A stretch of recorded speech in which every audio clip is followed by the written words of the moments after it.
Thank you, John Bridgeland, my brother in service. He's such an inspiration to all of us. How are you feeling?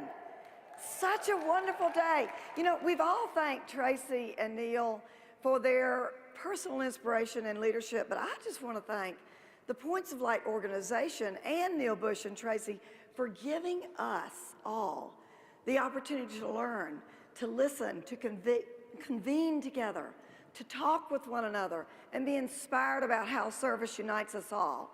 I just love that they are giving us this opportunity that we wouldn't have without the Points of Light organization. I'm sure, like all of you, you were inspired at Monday's opening plenary in so many ways. I know I was. In particular, I can't seem to stop thinking about Tyler Perry and his Point of Light message.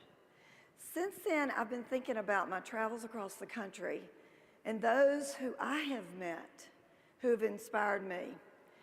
For example, if you look on the screen, you're going to see a beautiful picture of Grandma Virginia McLaurin from Washington, D.C.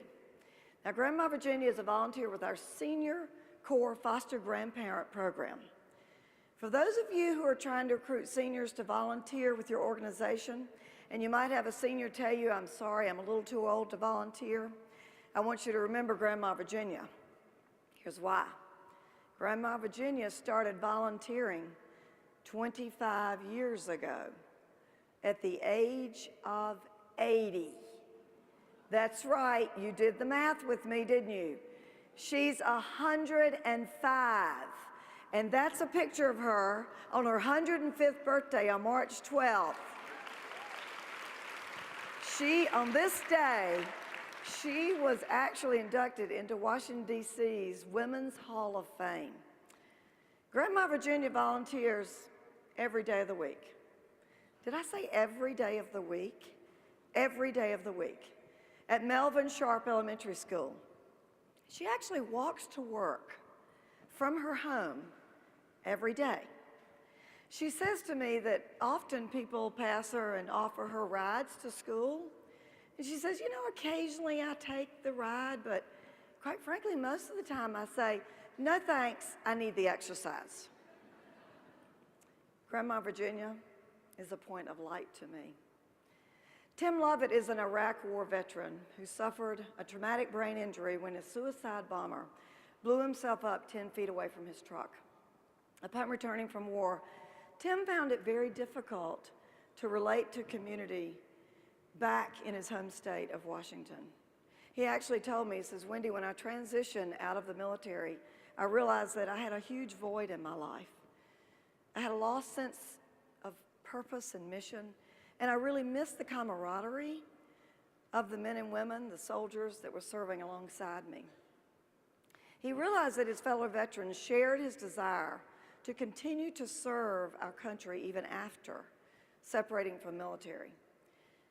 Enter AmeriCorps.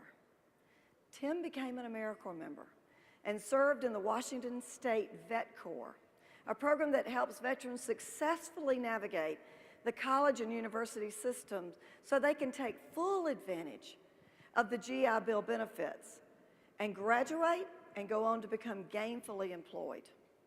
And today, Tim continues to support veterans and also trains employers on the unique needs of returning war veterans.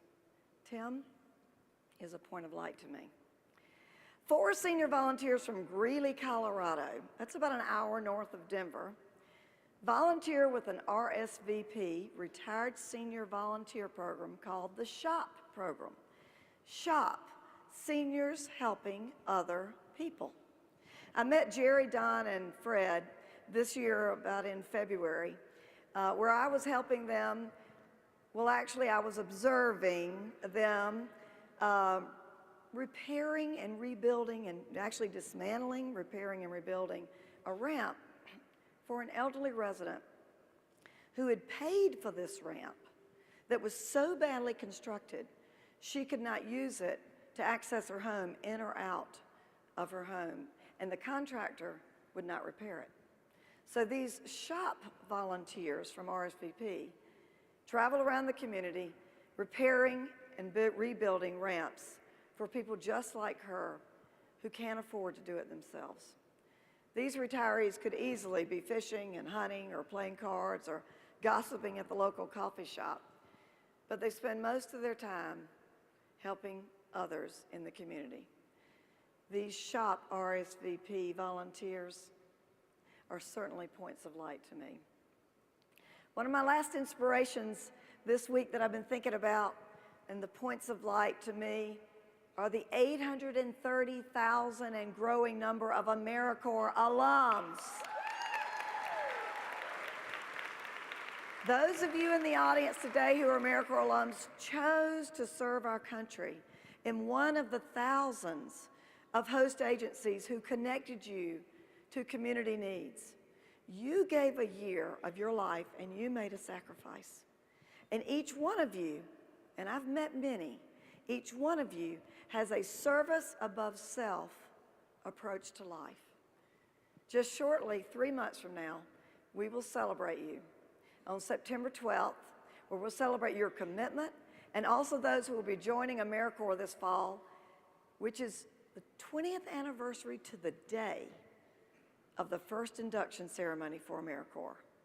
On this day, we will invite all 830,000, and that number is growing every day, alums, and the 76,000 new AmeriCorps members to participate in a simultaneous induction ceremony where alums will repledge their commitment to communities and new members will pledge for the very first time all over the nation, in all 50 states, in hundreds of locations, and even online live streaming.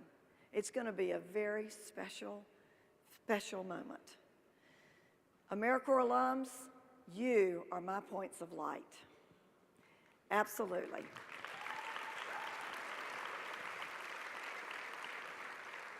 Service really does unite us all every single day. Let's strive to be a point of light for someone in our community, someone in our neighborhood, as each of you are a point of light to me. Every one of you are leading the way for Americans to serve our country in very, very important ways that is lifting the individuals up who are serving and the community up as well. So I just honor you, I praise you, and I thank you because you, every one of you, are my point of light as well. Thank you so much for being a great point of light and leading Americans to serve. God bless each one of you. Thank you. And I'm so excited now to give you a little sneak peek into an innovative new program that will allow even more points of light to flourish. Take a look. If we want our young people to succeed, this generation and for generations to come, we need to make sure they are prepared to compete. The needs of this country's employers are evolving. What it takes for them to be competitive is rapidly changing. And I'm telling you this with total certainty. Meeting this challenge is the key to our collective future.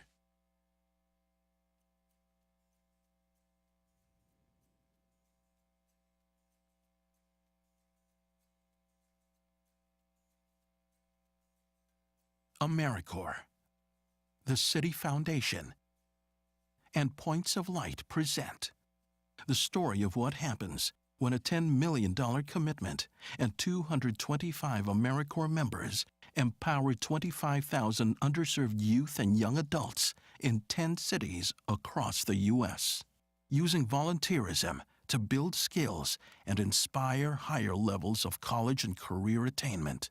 It's a City Foundation first and a signature Points of Light mobilization. It's the power of national service. It's the power of volunteer service. It's ServiceWorks.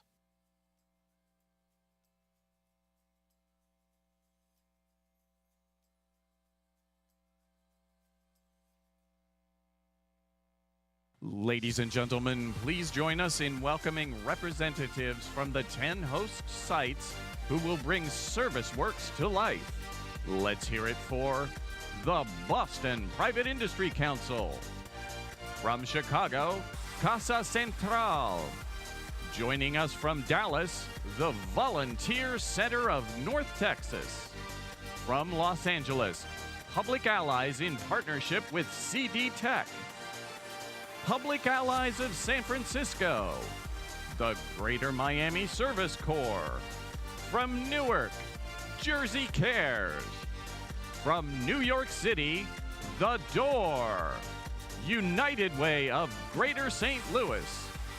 And from our nation's capital, Covenant House, Washington.